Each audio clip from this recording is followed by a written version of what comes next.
Claudio got Julieta pregnant, and they caught him and they brought him in.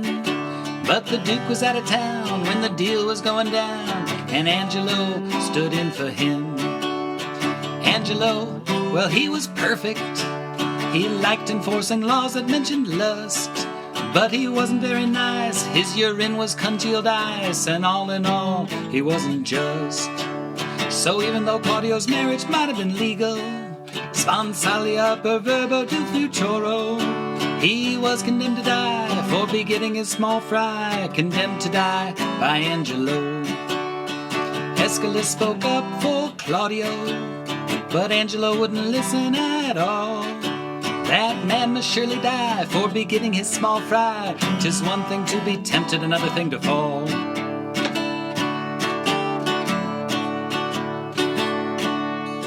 Did I mention that Claudio had a sister?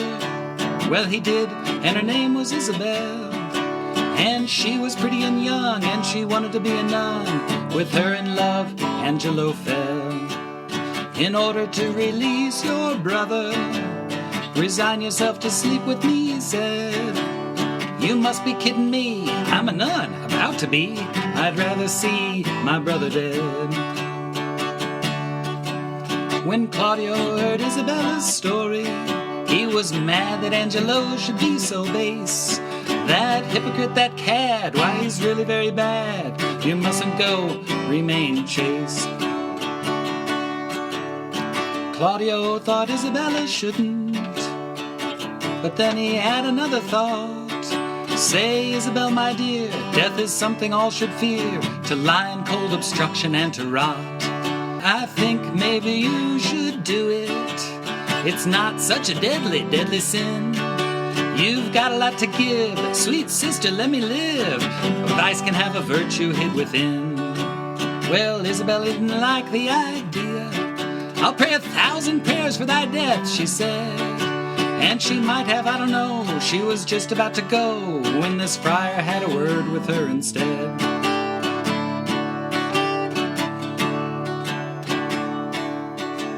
I forgot to mention something important, something clearly crucial to the plot. The Duke who dressed in sienna hadn't really left Vienna. He disguised himself and overheard a lot.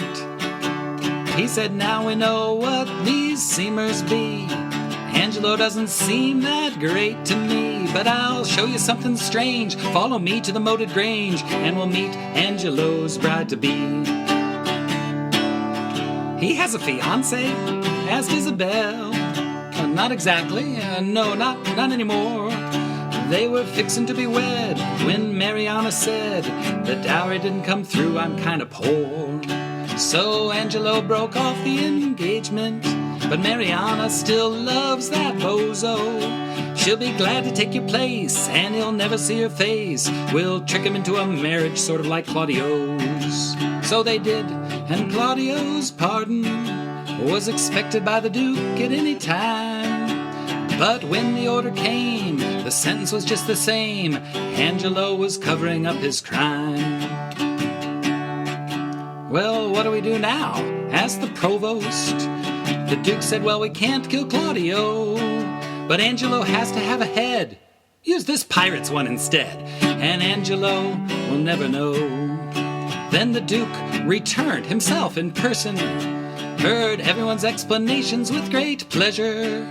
Then he said, well, there you go, we should behead Angelo. The title of the play is Measure for Measure. And then, well, it gets complicated.